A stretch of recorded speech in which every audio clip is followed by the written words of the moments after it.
19 ਸਾਲ ਦਾ ਸੀ, ਚੰਗਾ ਖਿਡਾਰੀ ਸੀ, ਪਰ ਨਸ਼ਾ ਜਿੱਤ ਗਿਆ। ਤਰਸੇਮ ਸਿਆਂ ਇਸ ਅੱਗ ਦਾ ਸੇਕ ਤਾਂ ਘਰ ਘਰ ਪਹੁੰਚਿਆ, ਪਰ ਬਸ ਹੁਣ ਹੋਰ ਨਹੀਂ। ਪੰਜਾਬ ਸਰਕਾਰ ਨੇ ਨਸ਼ਿਆਂ ਦੇ ਵਿਰੁੱਧ ਇੱਕ ਸਖਤ ਮੁਹਿੰਮ ਚਲਾਈ ਹੈ ਤੇ ਅਸੀਂ ਸਾਰਿਆਂ ਨੇ ਇਹਨਾਂ ਦਾ ਸਾਥ ਦੇਣਾ ਕਿ ਅੱਜ ਤੋਂ ਬਾਅਦ ਨਾ ਇਸ ਪਿੰਡ ਵਿੱਚ ਨਸ਼ਾ ਵਿਕੂਗਾ ਤੇ ਨਾ ਹੀ ਕਿਸੇ ਨਸ਼ਾ ਵੇਚਣ ਵਾਲੇ ਨੂੰ ਇੱਥੇ ਵੜਨ ਦਿੱਤਾ ਜਾਊ। ਜਿਹੜੇ ਨਸ਼ੇ ਵਿੱਚ ਫਸੇ ਹੋਏ ਨੇ ਉਹਨਾਂ ਨੂੰ ਨਸ਼ਾ ਮੁਕਤੀ ਕੇਂਦਰ ਵਿੱਚ ਭਰਤੀ ਕਰਾਵਾਂਗੇ। ਕੋਈ ਵੀ ਨਸ਼ਾ ਤਸਕਰ ਦੀ ਜ਼ਮਾਨਤ ਨਹੀਂ ਕਰਾਏਗਾ। ਵਾਅਦਾ ਕਰੋ, ਅਸੀਂ ਆਪਣੇ ਪਿੰਡ ਨੂੰ, ਆਪਣੇ ਪੰਜਾਬ ਨੂੰ ਨਸ਼ਾ ਮੁਕਤ ਕਰਕੇ रहांगे।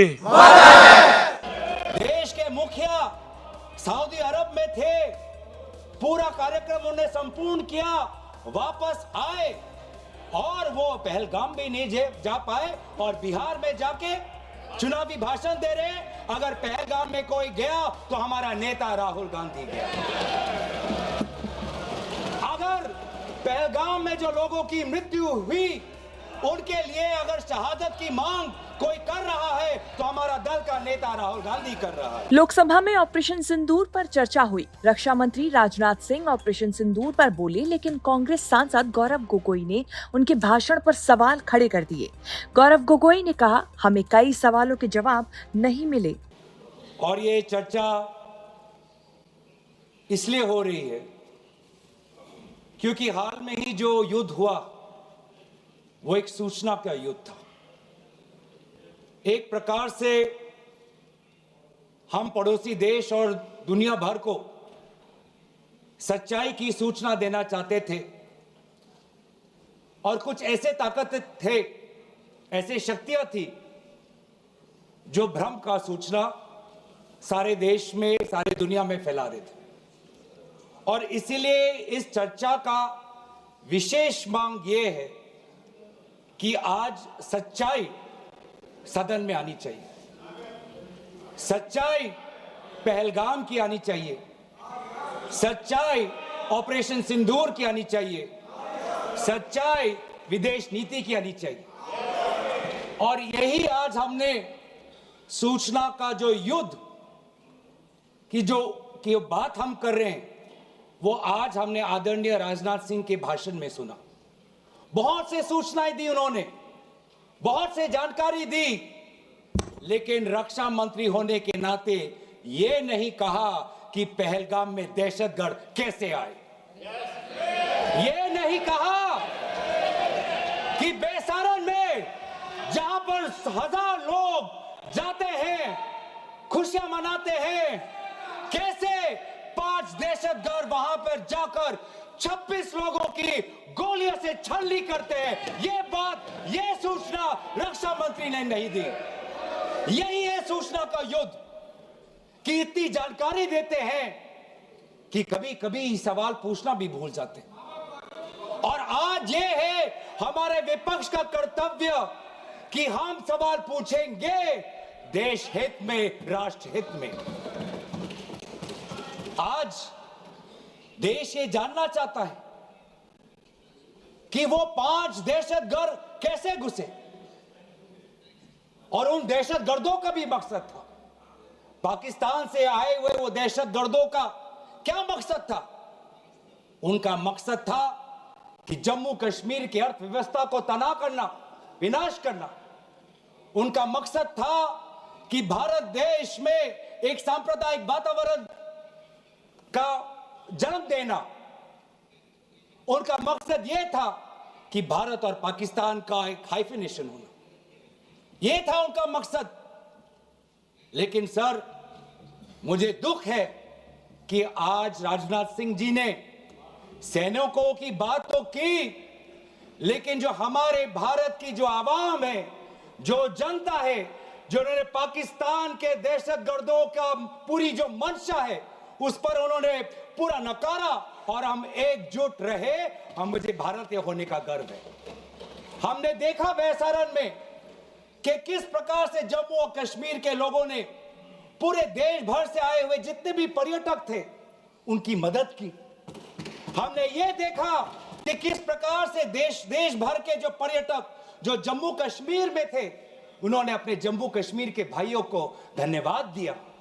हमने ये भी देखा कि कैसी एक विधवा हिमांशी नरवाल ने कहा कि मैं नहीं चाहती कि मेरे जो पति जिसको लेके आज राजनीति हो रही है उसके शव पर देश में हिंदू मुसलमान की राजनीति हो, मैं नहीं चाहता। यह है हमारे देश की संस्कृति और यह था मंशा पाकिस्तान का।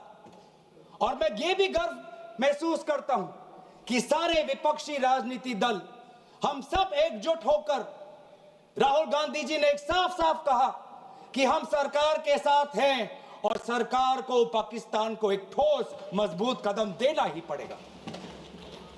लेकिन देश ये भी जानना चाहता है, वे 26 लोग जो जिनके परिवारों में आज कोई गुजर गया, वे ये भी जानना चाहता है कि 100 दिन गुजर गए और वे 5 दहशतगर्दियों को यह सरकार पकड़ नहीं पाई।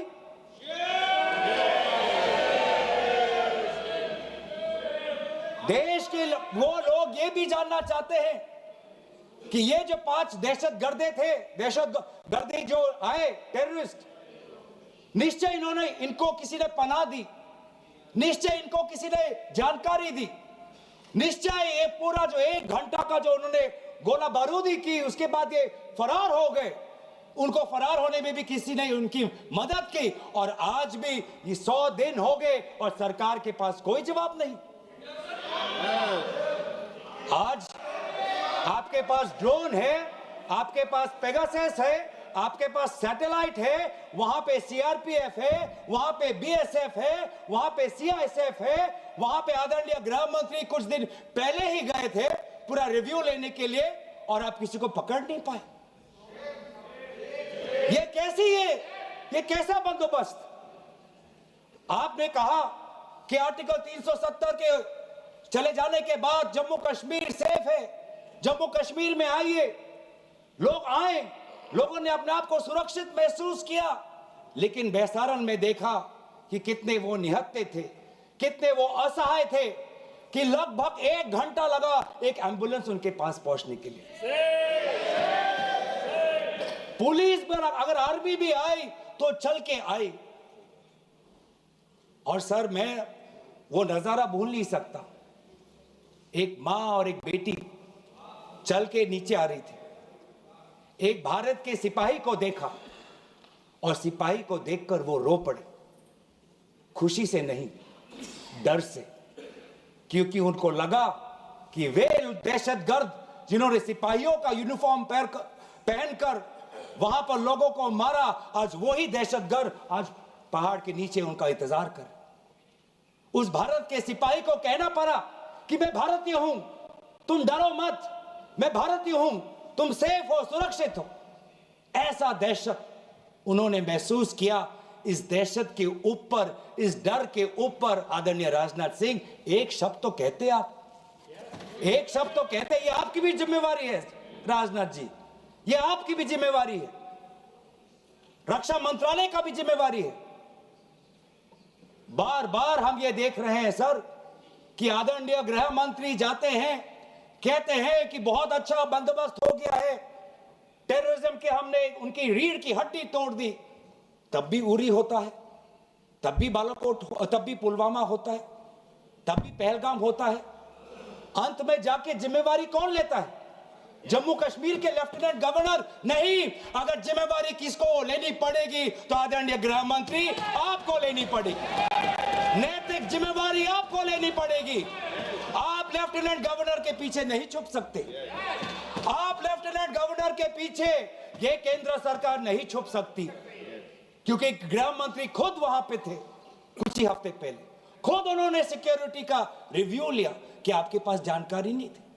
और सर, ये सरकार इतनी कमजोर, ये सरकार इतनी बुज़दिल कि आज उन्होंने इस सर में, क्योंकि उन्होंने अगर इसका किसी का दोष दिया तो टूर ऑपरेटर्स को दोष दिया कि टूर ऑपरेटर्स बिना अनुमति के द्वारा, बिना लाइसेंसेस के द्वारा लोगों को बेसहारन ले जा रहे, हमें तो पता ही नहीं था। ये है इनका कारण, ये बताना चाहते हैं। तो सर, यही तो दुख की बात है कि कहीं ना कहीं एक सरकार में एक अहंकार आ चुका है। इंटेलिजेंस और सिक्योरिटी जो फ्रेमवर्क है, एस्टैब्लिशमेंट है, जो लोग हैं जो निर्णय लेते हैं इंटेलिजेंस और सिक्योरिटी की, आज उनमें एक अहंकार आ गया है कि चाहे जितनी भी बड़ी गलती हो उन पर कोई सवाल नहीं उठा सकता। लेकिन आज हम सवाल उठा रहे हैं, आज हम सवाल उठा रहे हैं, आज हम सवाल उठाएंगे। प्रधानमंत्री मोदी जी, आपको अब सऊदी अरब में थे, आप जब वापस आते आपका पहला नैतिक कर्तव्य होता कि पहलगाम आप जाते, लेकिन आप पहलगाम नहीं गए, एक सरकारी कार्यवाही के लिए आप बिहार गए और चुनावी भाषण दिया। देश के मुखिया सऊदी अरब में थे, पूरा कार्यक्रम उन्हें संपूर्ण किया, वापस आए और वो पहलगाम भी नहीं जा पाए और बिहार में जाके चुनावी भाषण दे रहे हैं। अगर पहलगाम में कोई गया तो हमारा नेता राहुल गांधी गया। अगर पहलगाम में जो लोगों की मृत्यु हुई उनके लिए अगर शहादत की मांग कोई कर रहा है तो हमारा दल का नेता राहुल गांधी कर रहा है। राहुल गांधी जी बदामी के कंटोनमेंट में गए।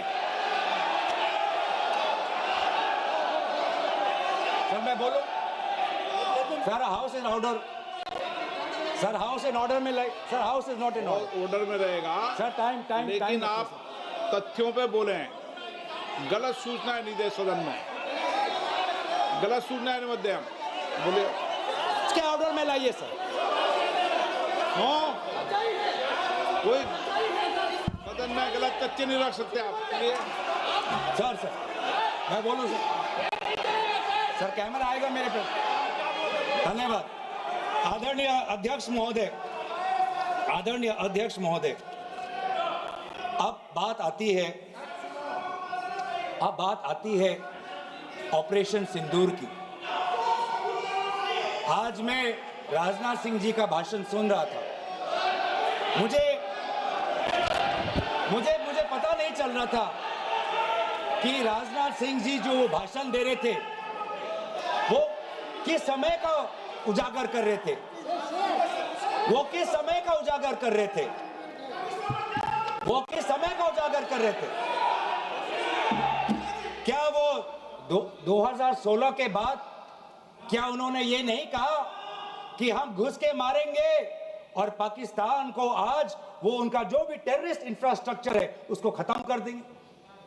वही बातें तब की, वही बातें पुलवामा की बात की कि पुलवामा के बाद आज हमने हमारे लड़ाकू जहाज अब गए हैं, अब पाकिस्तान अब कभी भी भारत पर उंगली नहीं दिखा सकता।